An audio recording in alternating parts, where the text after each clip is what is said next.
সাটুরিয়ায় হজরত সৈয়দ কালুসা ফকির ও শাহসাব বাড়িতে বাৎসরিক ওরস মুবারক অনুষ্ঠিত। মোহাম্মদ আব্দুল জলিল পাশা, উপজেলা প্রতিনিধি, সাটুরিয়া, মানিকগঞ্জ। মানিকগঞ্জ জেলার সাটুরিয়া উপজেলায় যথাযোগ্য ধর্মীয় ভাব গাম্ভীর্যের মধ্য দিয়ে হজরত সৈয়দ কালুসা ফকির রহ ও শাহসাব বাড়িতে পবিত্র ওরস মুবারক অনুষ্ঠিত হয়েছে। এই উপলক্ষে কালুসা ফকিরের দরবার শরীফ সুসজ্জিত ও আলোকিত করে তোলা হয়।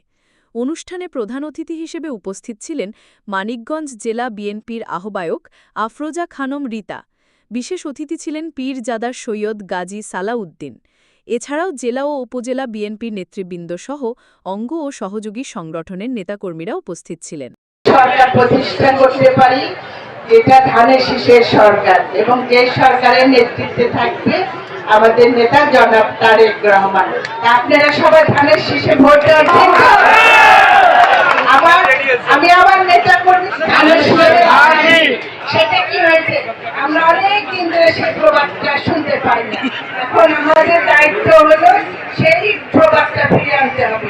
ধানের শীষের মাটি, মানিকগঞ্জের মাটি ধানের শীষের মাটি। এখানে আরেকটা যেটা গুরুত্বপূর্ণ কথা, আমাদের নেতা কিন্তু সবসময় আরেকটা কথা বলে যে ধর্ম যার যার, বাংলাদেশ সবার। 21-এর পরে যে পূজা পর্বটা আসলো, তখন কিন্তু আমরা সারা মানিকগঞ্জে ঘুরেছি।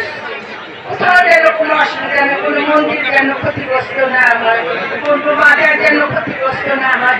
আমরা কিন্তু আমাদের সন্তানের ভবিষ্যতের জন্য এলাকার প্রত্যেকটা নেতা কর্মী ঐক্যবদ্ধভাবে ধানের শীষের জন্য কাজ করবে, এই আশা রেখে আমি আমার